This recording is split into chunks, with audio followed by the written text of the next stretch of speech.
to all the wonderful people. The biggest riser of the 2023 preseason is that more this week on the couch, Scott Barrett, Fantasy Points. Who is your biggest riser over the last month in the football world? Well, for me, the only guy I've really made a major change to my rankings in the positive would be Dameon Pierce. He played on every single snap last week, including crucially obvious passing situations, third down and long. He wasn't involved at all on those sorts of plays last year.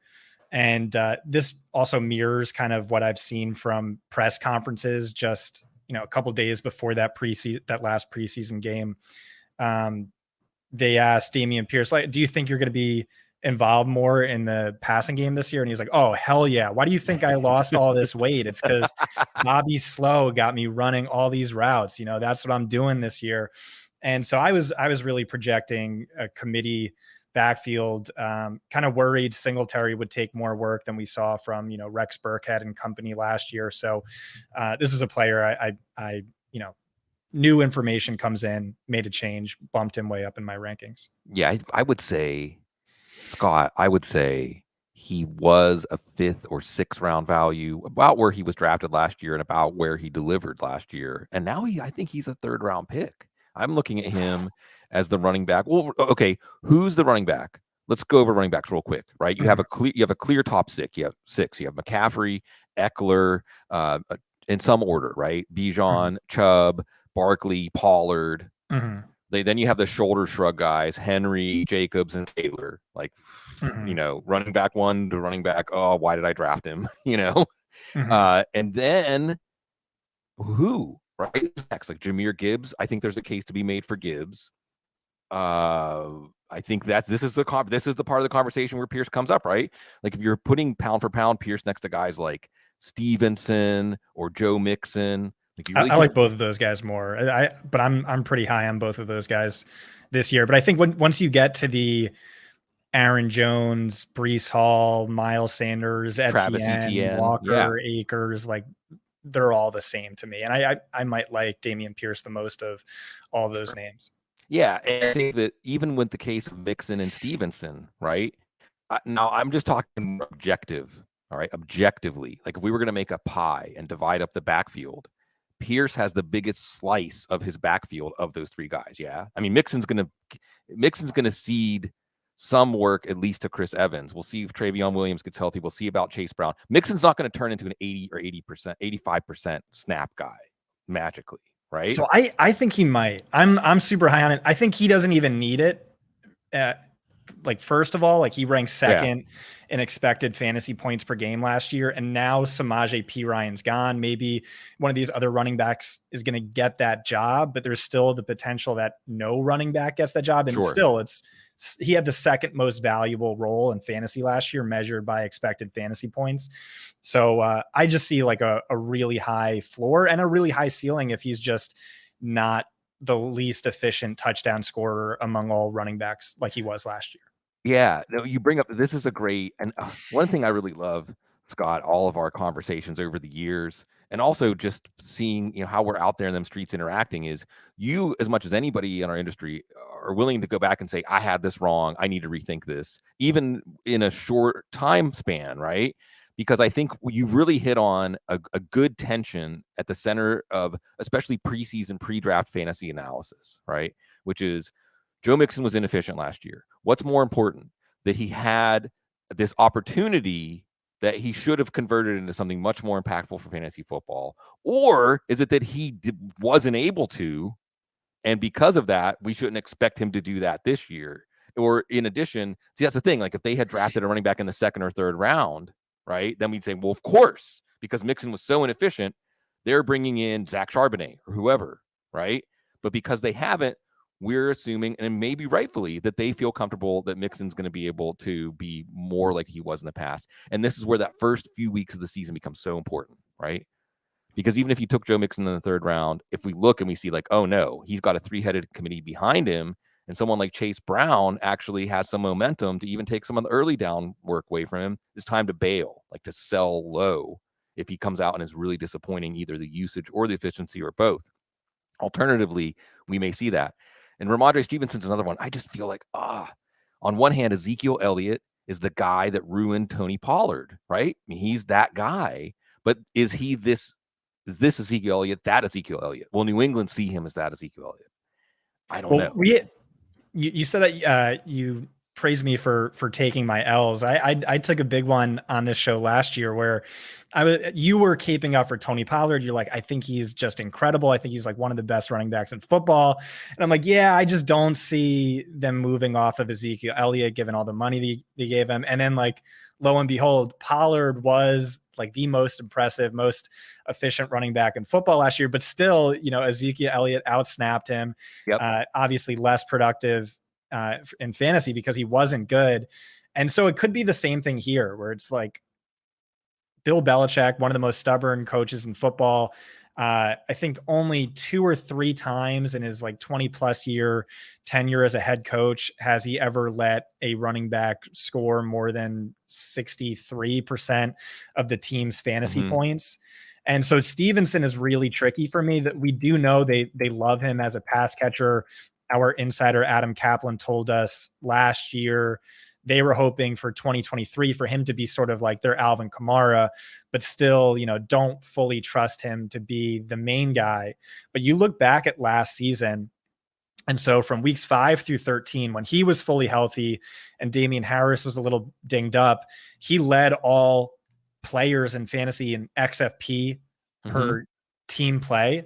So he had the best volume in football. And it's like, if we could get second in snap share, second in target share, first in XFP market share, if you promise me that usage, I would take him 101.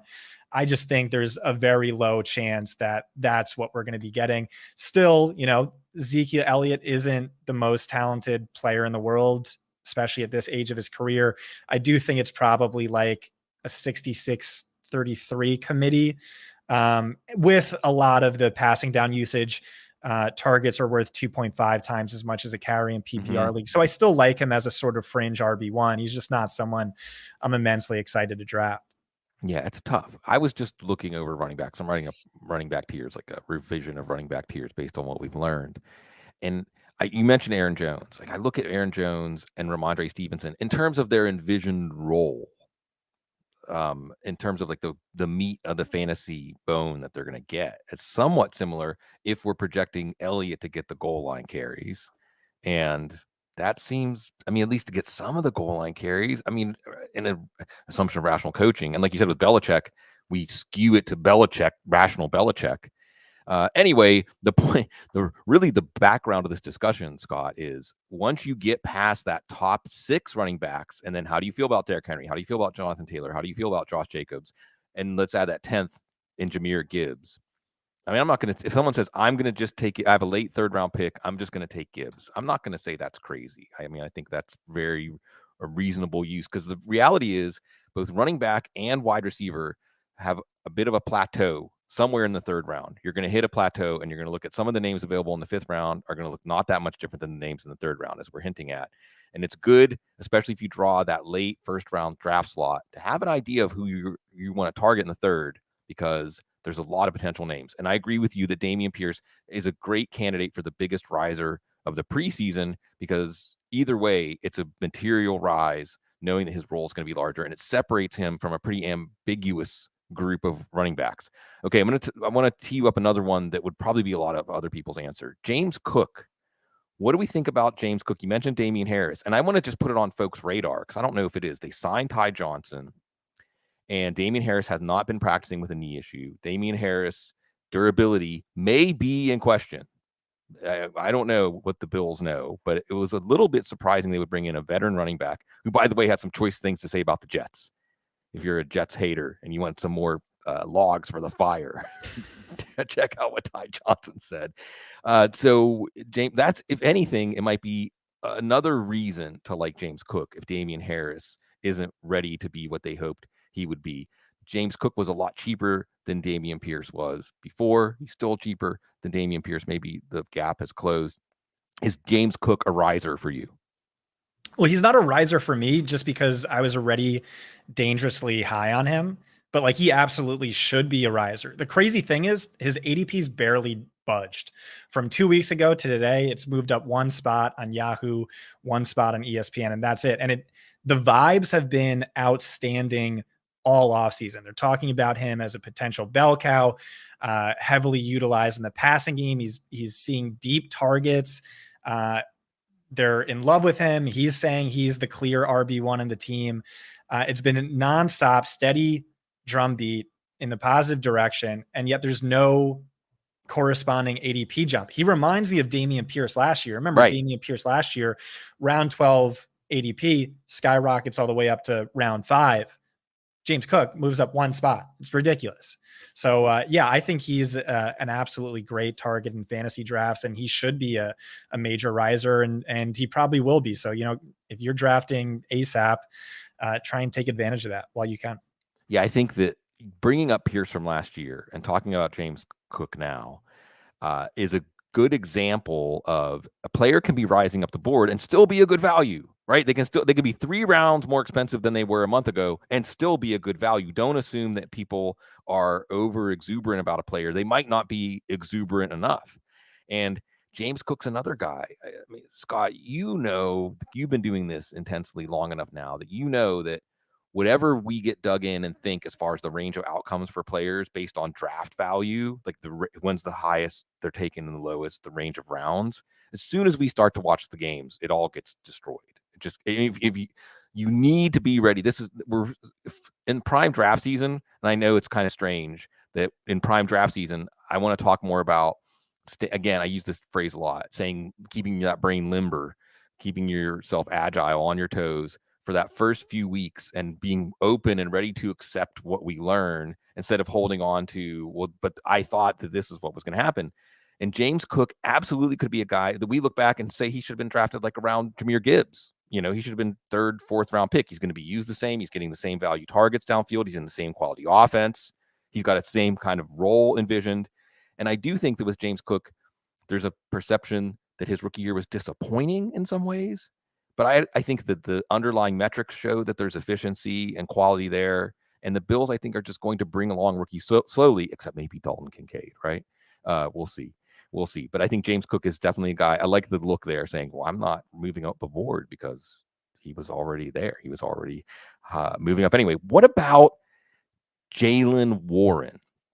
And he's another one of these guys. Tyjae Spears is a good one, breaking the long touchdown in the preseason. It doesn't mean that you're overreacting if it gets your attention, right? Jalen Warren getting folks' attention. Does he have your attention? Yeah, I mean, he absolutely has my attention. I really don't know what to do with Naji. You know, really rough in the first half. In the second half, he was fantasy's RB11, but it was still a 60-40 committee. I was always like must draft Mike Tomlin running backs because he's a bell cow guy. He doesn't like a committee. But he was saying earlier in the offseason that he's no longer the sole arbiter of running back usage. That's now on the running back coach, who has done nothing but hype up Warren nonstop all offseason. Warren scares me. Like, he's looked better. Naji has not been at all efficient his first 2 seasons in the NFL. So I think there's like a serious chance either he takes the job, or more likely it's more of a committee, and then it's a lot less exciting for a running back who's never been efficient. So I'm definitely off Naji, but kind of everyone else at the fantasy point staff is high on Naji, just because our sources are saying, no, he's still the guy. You invest that sort of draft capital on him. There's no way you're going to give it off to this, UDFA running back. And he was like seriously hurt all of last season. So you just have to throw that out. I get the pros and cons. I just see a little too much risk and not enough upside for my liking at his ADP. That doesn't necessarily mean I'm targeting Warren. He's probably one of the better handcuffs just because he has that upside to take the job where a Jerome Ford would not. I just think when you factor in ADP, I would rather, gamble on a Jerome Ford or a Zach Moss or a Zamir White or a Gus Edwards, who might have either more standalone value or similar standalone value and a better chance of, being the guy for quite some time. Like, I mean, What if Josh Jacobs and Jonathan Taylor are serious and they're going to hold out? And then what happened to James Conner? When Le'Veon Bell held out, he was like the best pick he could have made. And those guys are all free. So just with handcuffs, I usually just target the cheapest guys. That's fair. But Warren is not a mere injury upside backup at this point. Like you said, because of usage, because of momentum, because of what we're hearing from the team. I think what people are hearing behind the scenes that you're citing, right? Najee Harris is still the guy, right? I don't doubt that. The part that we always need to be at least ready for, like a baseball ready, having your glove ready, you're watching the pitcher ready, so when the balls hit, you know which way to go, right? Is Warren can change this with performance, right? I mean, that's the part that I think we don't make a wide enough range of outcomes for players when we're deep in draft analysis, preparation, advice, because we can't factor in some ways the way that performance is going to skew this, whatever the team's plans are. However, I've seen a lot of people compare Harris and Warren to Ezekiel Elliott and Pollard. This comes up again, right? That we're all going to be able to see that Warren offers more than Harris, but the team is going to stubbornly keep feeding Harris. And it could be one of those situations. But either way, in either outcome, is Harris really a guy you want to take? Do you want a guy who's holding on to his job just because the team is being stubborn and playing him over? I mean, was Zeke a good pick last year? I'm not saying that he's at the cliff where Zeke was. And like you said, injury has to factor in. And knowing all these things should help us when we watch the Steelers in week 1. And if they both look explosive, then good, thumbs up, But if Harris doesn't look explosive and Warren does, then we have to be open to the team changing that. And Harris, yet another one of these running backs in that group after the top 10 or so, that's really tough to pin down. Really, really tough to pin down. Really quick, because you mentioned Gus Edwards. I mean, I like the Ravens, right? I feel like your draft should include at least one Raven or two. It's an offense that we could be underestimating across the board. But I'm really having trouble trying to figure out, like you mentioned Gus Edwards. Some might argue that he's been treated as sort of the de facto starter while Dobbins is out there. Still Dobbins. If you wanted Dobbins, this last month went exactly how you wanted. So nobody's going to be on him, right? You're still going to get him in the 6th or 7th round. Justice Hill continues to get praise, right? Justice Hill seems like one of your guys. And you could argue there's more upside there. It's a new regime, so they're not tethered to Gus. Maybe they value a speedy pass catcher more than a downhill plotter like Edwards. And there's definitely upside there because Dobbins missed just about all of training camp. It's the install of a brand new offense that apparently runs things very differently. Mm-hmm. He's missed more career games than career games he's played. So definitely could be some upside there. Am I right? Are you a Justice Hill guy? I feel like I liked when Justice Hill was first drafted by Baltimore, which I believe would be before Dobbins, right?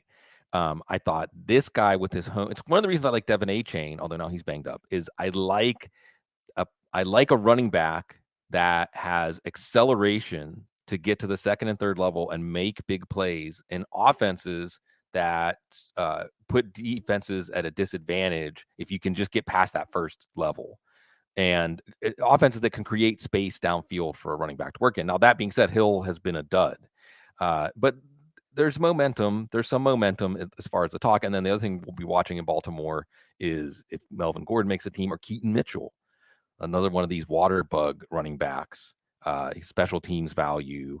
And we need to be open to that. Speaking of water bug running backs, we got to talk about them. This is great. And especially because you used the word dank. I think you used the word dank. Did you in the year 2023 use the word dank, Scott Barrett? Oh, dank stats. That's been trademarked for a half a decade now. Good. I hope you're getting a lot of residuals from it. We need to keep that term alive. Deuce Vaughn. And I think that Deuce Vaughn stands for, again, keeping our minds open. Dallas's backup running back situation is ambiguous. At the very least, you should be paying attention to it because Tony Pollard has never had in his significant football career a large workload season. We just don't know how he's going to hold up. I'm not saying you should not draft him because of that, but we should at least be aware. It's Malik Davis seems like the incumbent coming into the season, but you got Rico Dowdle, you've got Deuce Vaughn. And I think you were doing a good job making a case on Twitter that there's more underlying metrics from Deuce Vaughn's past to make us interested in him than we think? So I want to talk about a few things here. One, Tony Pollard, right?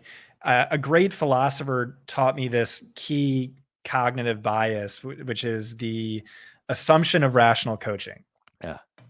So this is from Sig, and this is what I was trying to say was Ezekiel Elliott last year. I'm like, yeah, he's not good. I just don't think it matters because like the coaching staff is stubborn and dumb. And so this offseason, I was listening to a podcast with Bucky Brooks, who said he talked to his buddy at in the Dallas front office. And he's like, hey, why don't you give this guy more touches? He's amazing. And he said, yeah, we just think, if you ever give him more than 15 touches, it takes away from his explosive element, makes him more injury prone. So we just don't ever want to go that route. Which I think is kind of dumb just because like anytime Zeke was hurt and he was the bell cow, he was awesome, didn't lose a step. The team is so much better off for it. But just like that's a concern. But then again, it's Dallas's running backs led the league in rushing attempts last year. And that wasn't good enough for Mike McCarthy. He fired Kellen Moore for quote unquote saying he wanted to light the scoreboard up when all I wanted to do was run the damn ball to rest his defense. So like even assume that's right. You're capping Pollard at 15 touches and he led the league last year and you want more of that. There's enough room for an RB2 to be super valuable. So that's first off the board. So it could be Dowdle. My good friend Danny Kelly is like a big Dowdle supporter. Could be one of these other names. Deuce Vaughn is just extremely interesting to me. I really struggled with him when I was doing my running back prospect model. When I started off, I was extremely high on him. And then later on, I was really down on him.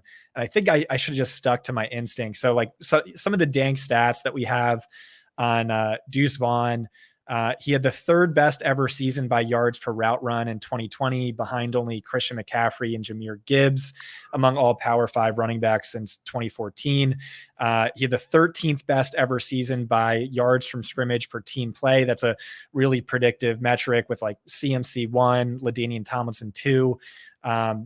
He also had an elite season by yards per target over expectation. And then the last one was among all running backs since 2015 with at least 100 rushing yards per game and 35 receiving yards per game in a single season. It was Christian McCaffrey, Dalvin Cook, Joe Mixon, Deuce Vaughn, and no one else among Power 5 running backs. So like crazy stats. Right. What had me sour on him, in addition to the size concerns, is my model really values yards after contact per attempt and missed tackles forced per touch.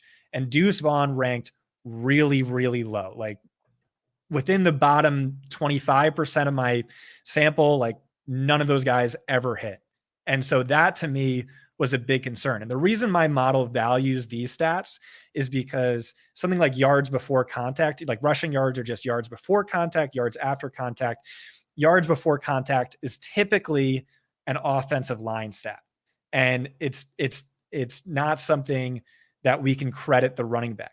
And so if you look in the NFL over the past 15 years, that's true for only 3 running backs where that's a sticky stat, irrespective of offensive line play. Christian McCaffrey is one. Darren Sproles is another. And then I forget who the third is. And so Alex Dunlap said this to me when I was like criticizing Deuce Vaughn. He was like, yeah, but that's just not how he wins. He wins because like he's so small and shifty and he's this jitterbug where he like hides behind the offensive line and then he just pops out and he scampers to a 12-yard run. And so that I think was right. And I was just wrong focusing on that. This is just not his game. And he's just one of the few outliers. And like, what if he is a Darren Sproles like outlier? Yeah. What are your thoughts, Sig? I think you mentioned it. I mean, you mentioned Sproles. And sometimes, I mean, look, sometimes we get too hung up on uniform scouting and things like that. Sometimes, a player reminds you of somebody when you watch them because of the uniform, or it's just too easy. But then there are times that that's intuitive intelligence speaking to you. And the important thing is, it does seem like he's on a roster where, unlike Sproles, that was one of the most, you want to talk about assumption of rational coaching, assumption of rational personnel management, that they franchised Darren Sproles, I think, twice. And still, it took him having to come to New Orleans for us to really see what he was capable of in terms of fantasy. But we know from back then that a player that is maybe overlooked by the NFL because of size can be relevant for fantasy. And no, not by getting the ball 300 times, not because a team is going to force them into the traditional role. Like you said, you're holding him up against a filter that he fails, because that might be a filter that we looked at for certain roles, or at least the roles that are most valuable for fantasy football. But there are also teams, especially now, and that's the thing, it's even since the rise of Darren Sproles, the field is spread out more. There are more players in the 160, 170, 180 pound range that are getting touches than there were back then. So I think you're right. And I think, like you led off with, we just still have to be open to, the Cowboys might have said Tony Pollard can handle this, no problem, and then realize, oh no, he can't. In the first few games, in the fourth quarter, he's gassed, and they realize we have to put some more of the touches we expected him to get onto other running backs. And that's why he's a second round pick, Pollard, instead of a first round pick, because otherwise he has the profile we look for in first round fantasy picks. You mentioned Zamir White. I'll just lead with this on White. I mean, it's so hard to get excited about the Raiders in any way. And it doesn't even seem like anybody covering the Raiders has anything that positive to say about Zamir White. It seems like it's mostly, yeah, they're going to have to play White and Abdullah if Jacobs doesn't report, which you would think would motivate them more than it would motivate Josh Jacobs. It actually is something that gives Josh Jacobs leverage, because it doesn't sound like White has exactly seized the day. But there's also this Indianapolis situation, which now the plot thickens with, now Jonathan Taylor can seek his own trade, which is kind of like new information. I don't know. It makes it harder to interpret. Well, is he really having trouble coming all the way back from the ankle? Or is that just the predicate for him to not have to participate in training camp and be with the team? How do we handle this? Because the reality is, people look to us, Scott. They look to fantasy points. They look to football guys for advice, for actionable advice. And in the third round, maybe the late second, you're going to be thinking about Jonathan Taylor or Josh Jacobs. You're also going to be thinking about, you mentioned Zamir White. I mean, I got to keep tossing the name Evan Hall out there. Mm-hmm. This could even be a moment to bring up Leonard Fournette and Kareem Hunt, who did visit the Colts. Kareem Hunt did visit the Colts. They got Kenyon Drake, but I think that's more like Drake was happy his phone rang, whereas Hunt knows his phone's going to keep ringing. How do we approach these situations if we're drafting tonight? Yeah, I think Zamir White's not good. I don't think Zach Moss is good. I think there's the potential to sign, a Leonard Fournette, a Kareem Hunt. It's just the fact that those guys are both free and their running backs are saying they're not going to play this year. So, I'm going to draft them in every single draft just based on that upside. You really have nothing to lose. Mm-hmm. In terms of Josh Jacobs and Jonathan Taylor, I don't know anything. I don't think anyone knows anything. No. I will say Adam Schefter came on our podcast and he seemed way more concerned about Jonathan Taylor than he was Josh Jacobs. So that's how I'll have it in my rankings. He said,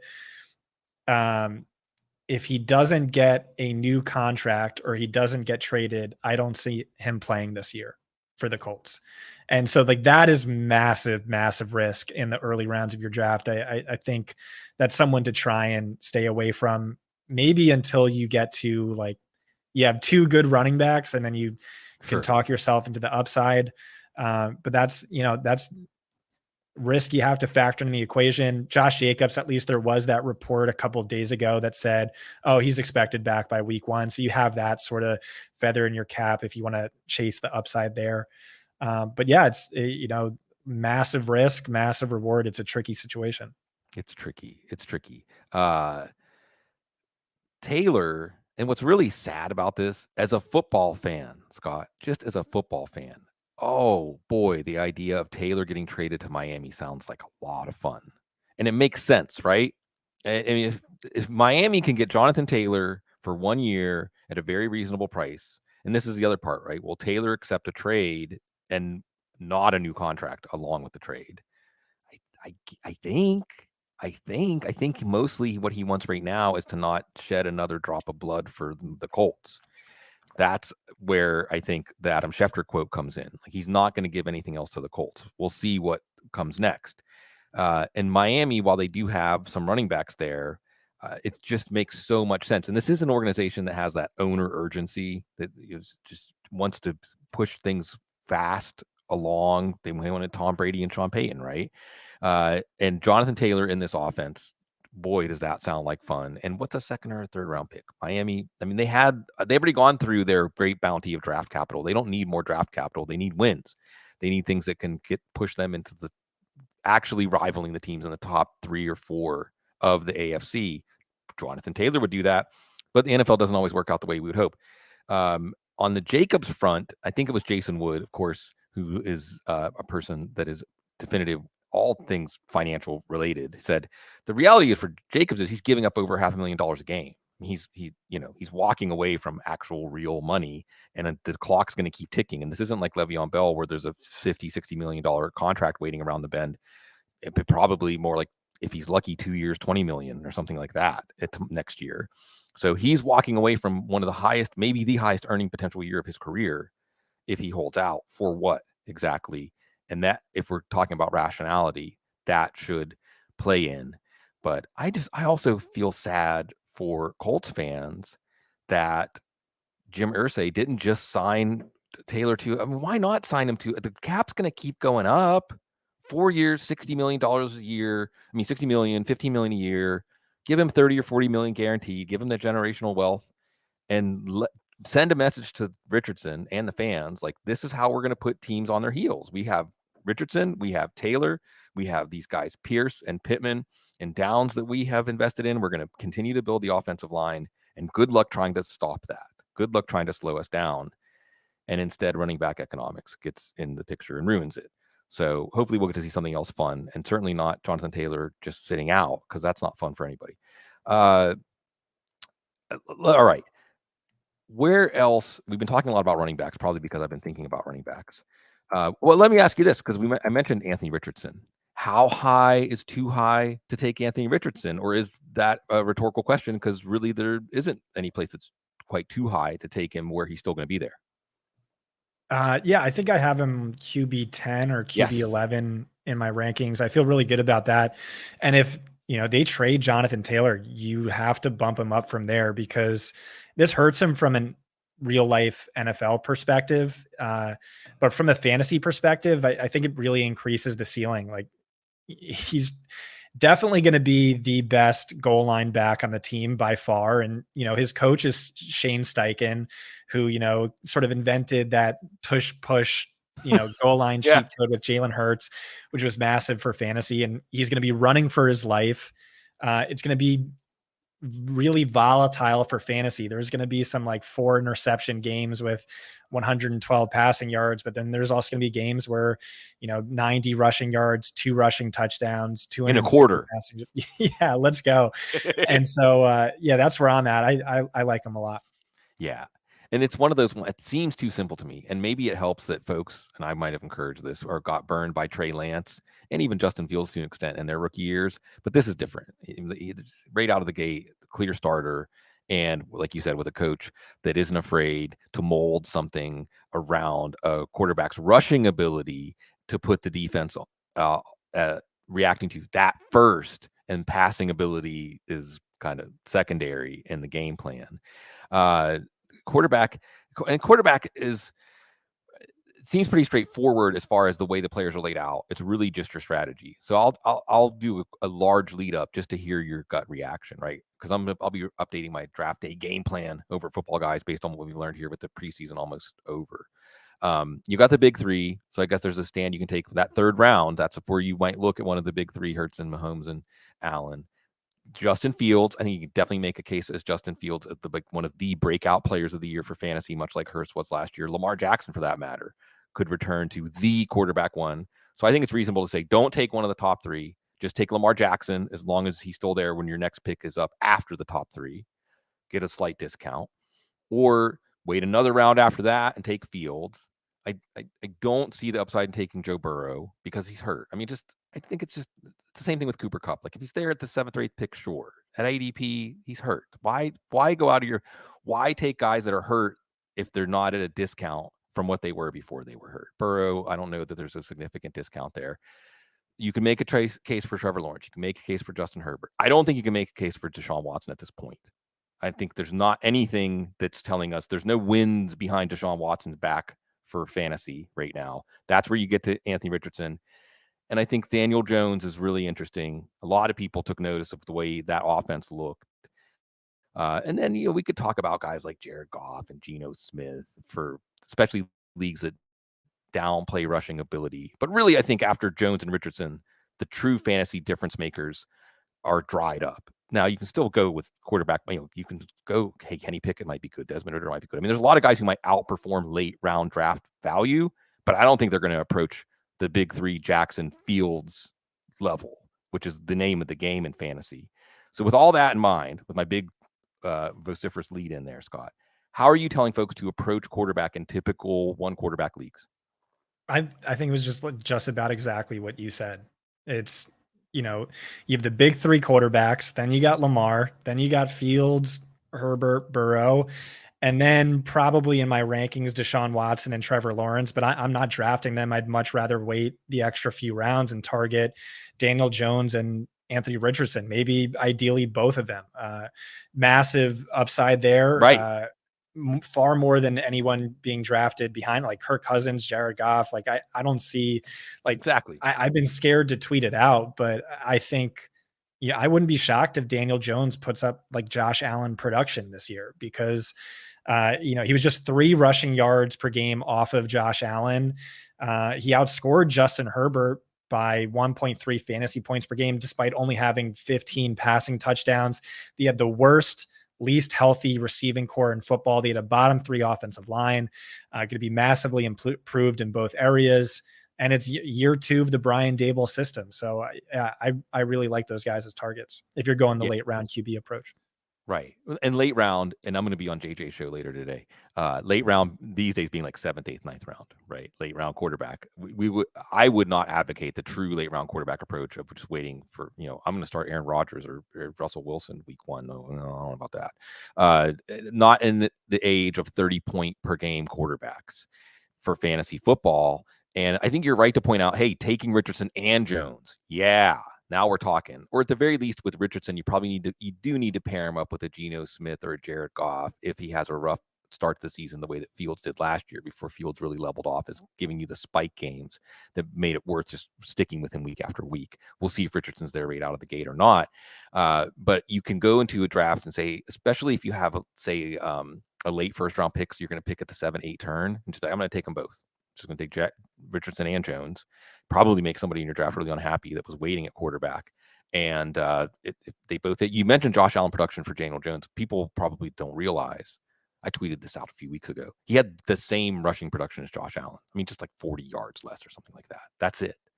Now, it's possible that last year in that offense, they said, just run if nothing's there. And a lot of times there's not going to be anything there.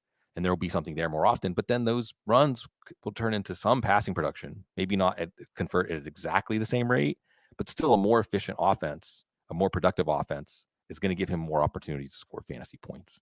And it's there. I guess I can kind of do something similar with tight end, right? Tight end's pretty straightforward. I don't think there's a lot of disagreement across rankings. There's not a lot of variance across rankings.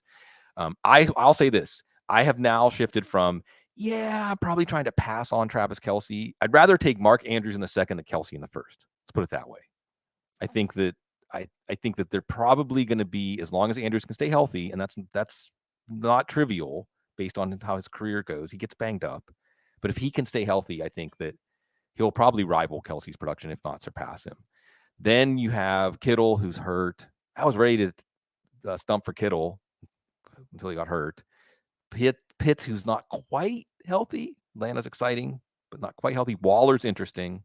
Waller's really interesting just because all of the beat reports say he's the guy in that pass offense, which makes sense. That's why they went out and got him.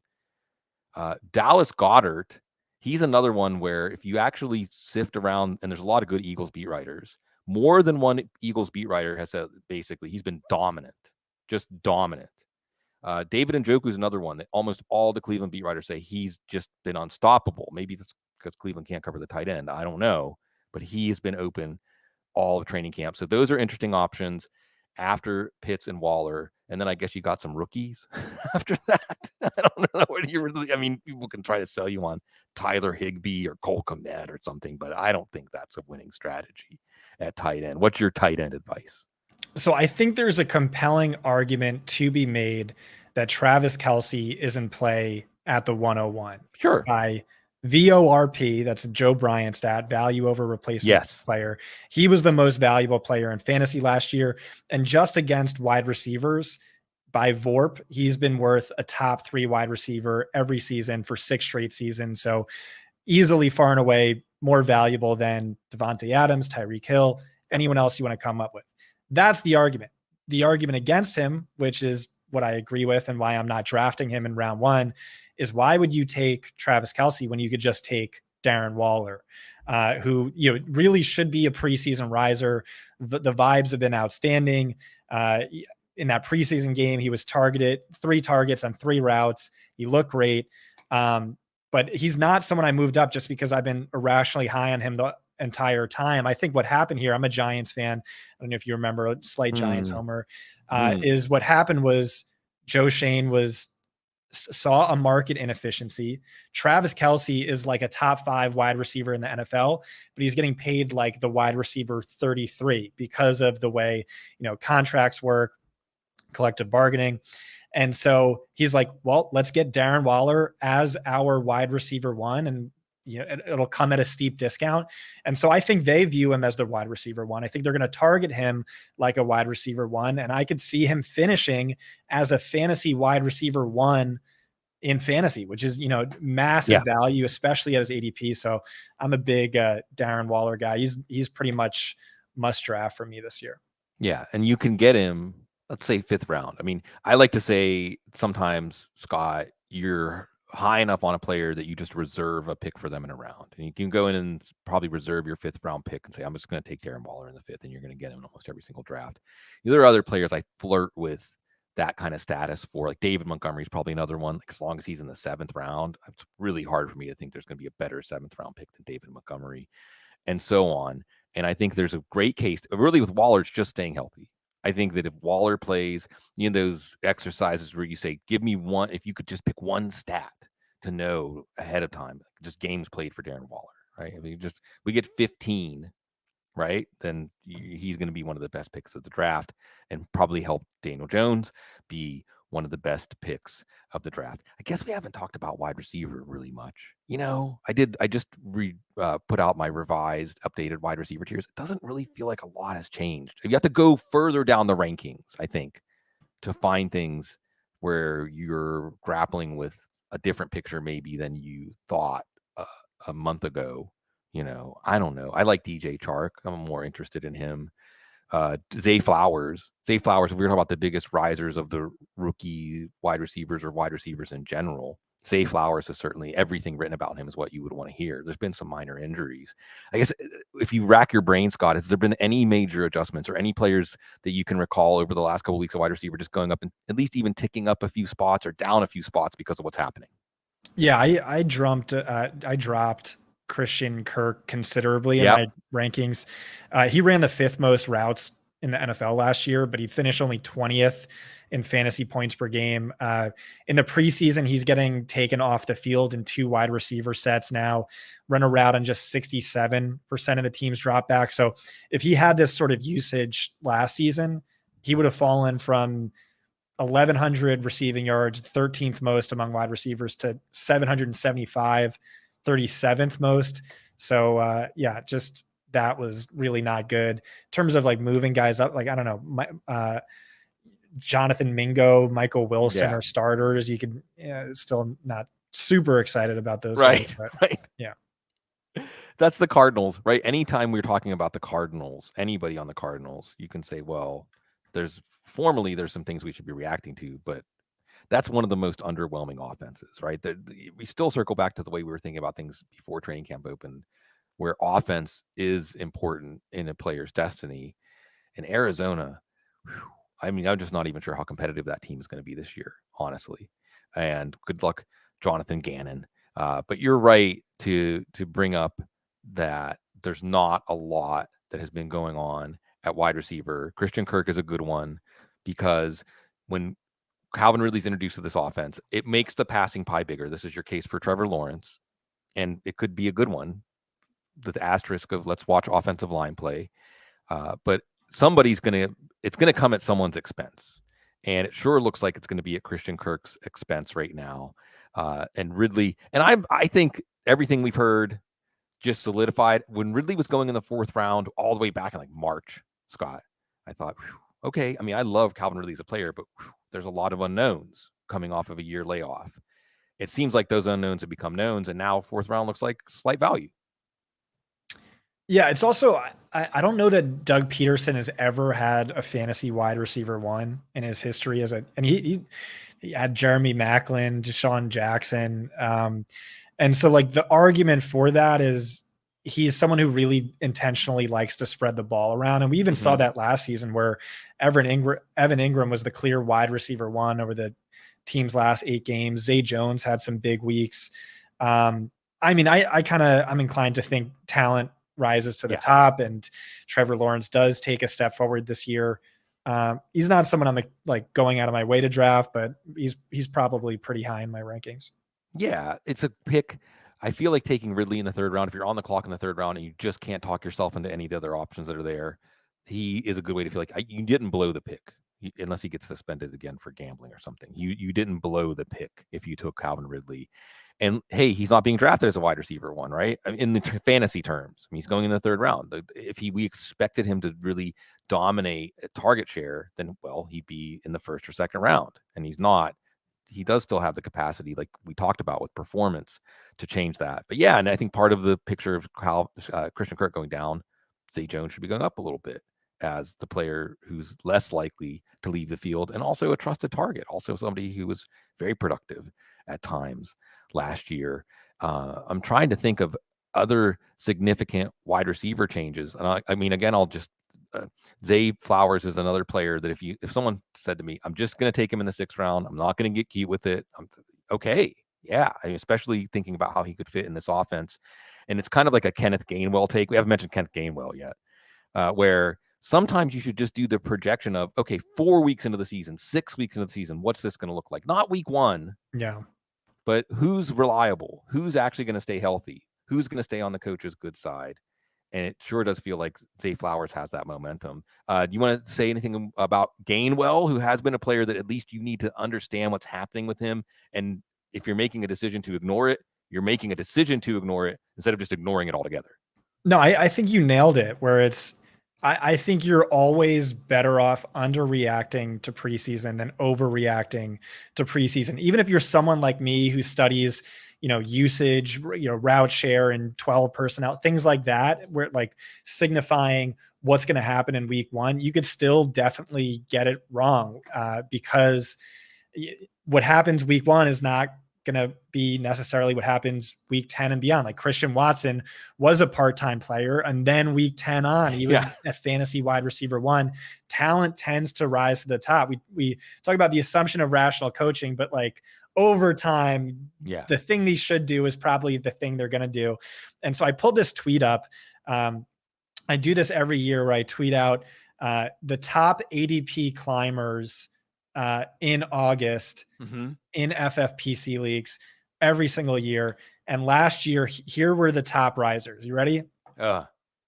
Running back, Zach Moss, Tyson Williams, Mike Davis, Xavier Jones. Wide receivers, Romeo Doubs, so that's a hit. Marquez Callaway, Brian Edwards, Elijah Moore, Donovan Peoples-Jones, Terrace Marshall. Tight end, Jonnu Smith, Robert Tonyan, Jacob Harris. So like one sort of hit who like still wasn't a guy you were ever starting. And that's kind of like how it looks just about every year. Right. I would say this, if you have time, Scott, I don't know if there's a way to do that in terms of like auction values, because I think, and I'm not saying that list isn't valid, and you're right that we're going to throw away a lot of the preseason risers. However, if it's strictly the number of spots, then it's always going to be late round players who are by their nature unlikely to hit. But a Dameon Pierce who moves up, say, from the 5th round to the 4th round, that's significant, even though it might be 10 spots. Anyway, I think you're right, though, that a lot of the stuff we've been hearing, a lot of the adjustments we've been making will just ball up and throw in the trash there's just a lot. And the overall take again is we're going to spend all this time giving you recommendations, putting together these rankings and these draft plans.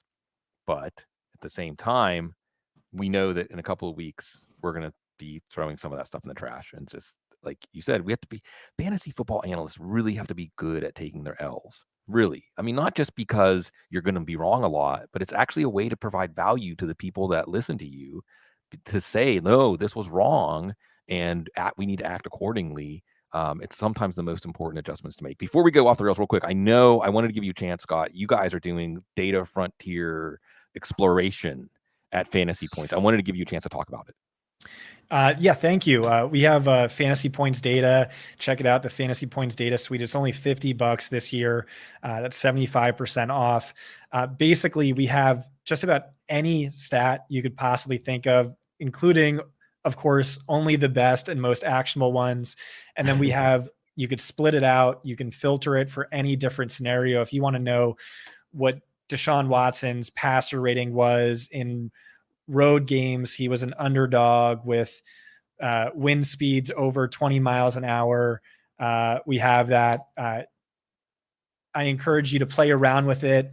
We have a free 7-day trial. You can cancel at any time before then. Promise you, if you're a stat lover like me, this is the coolest thing on the planet. That's cool. What I really want, I'm thinking of, I think it's Jetpack Galileo, the FF astronauts. Like, I want the data suite so I can say, you know, what does Deshaun Watson do when the moon is in Virgo? You know what I mean? I want to get my astrological takes, and that's hilarious. See what the data tells us.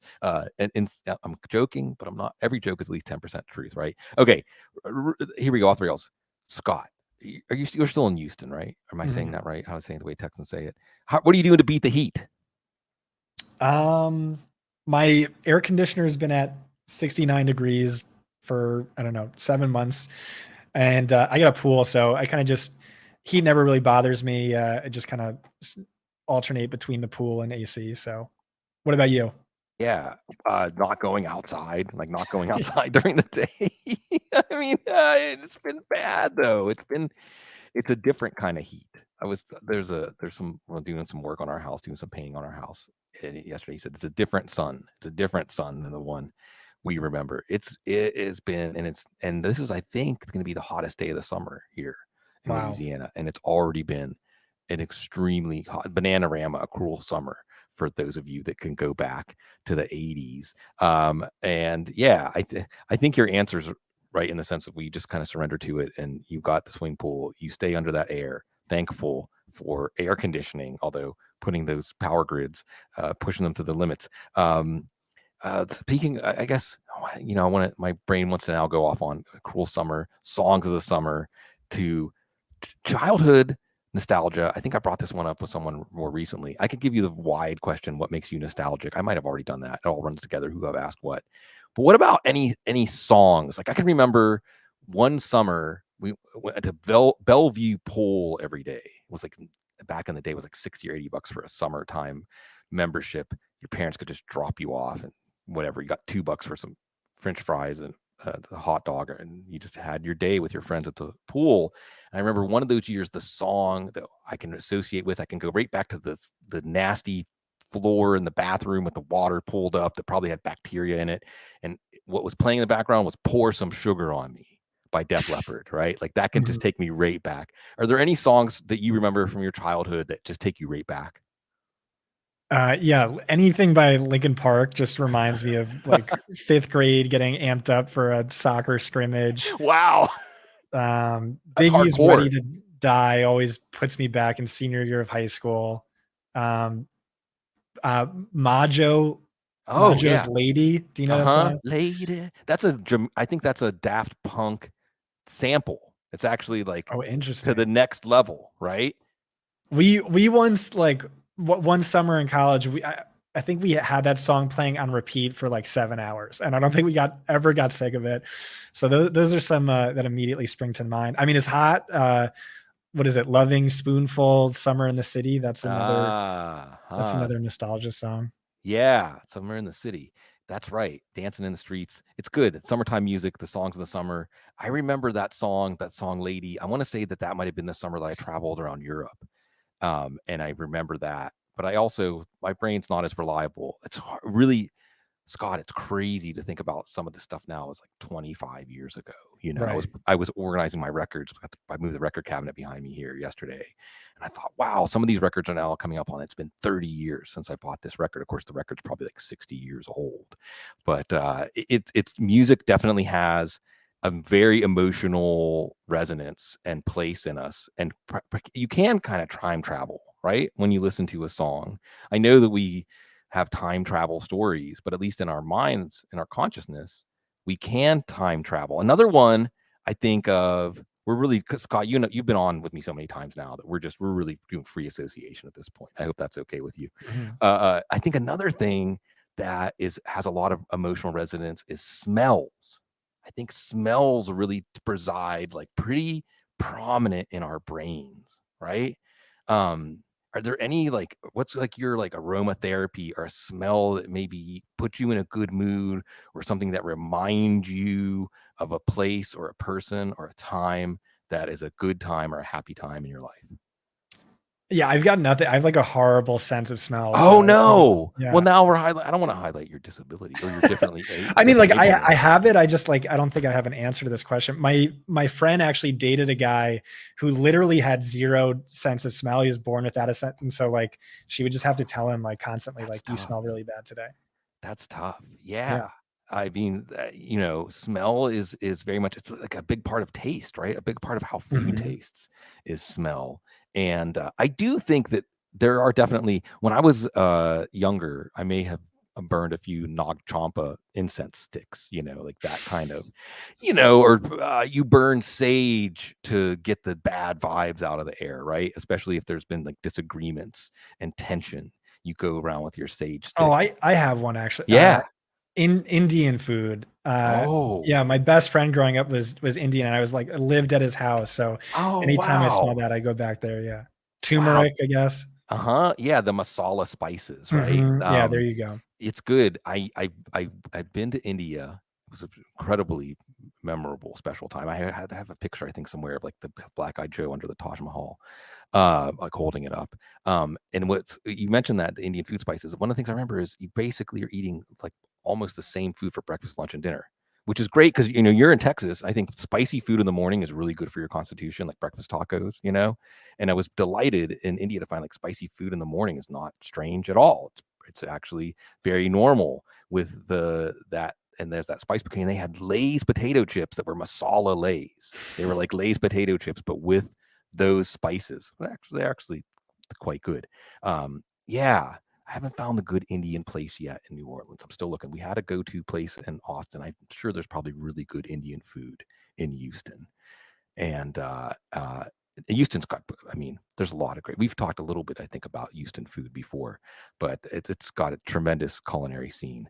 And we create, watch this, a buffet of fantasy dishes with wonderful aromas, whether it's Fantasy Points or Football Guys or any of the other great sites out here. We're at the peak season right now. Fantasy drafts are either underway or people are doing their final prep.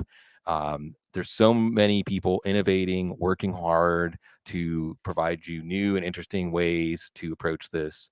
And it continues to be, I see, a shelter and a place where we're working on our fantasy teams and we're prepping for our drafts. A lot of the distractions, a lot of the things that get us down fade into the background, just like when I get to talk to my good friend, Scott Barrett, here on the couch. We're going to continue to go with this Wednesday, 12:30 Eastern. We're shooting for that as a live time. I think otherwise we'll pre-record it and it'll be released at this time. So thanks everybody. It's great to see everyone in the chat room. I love all of you. Thank you so much for giving us the opportunity to do this. It's such a wonderful opportunity because you're so very classy.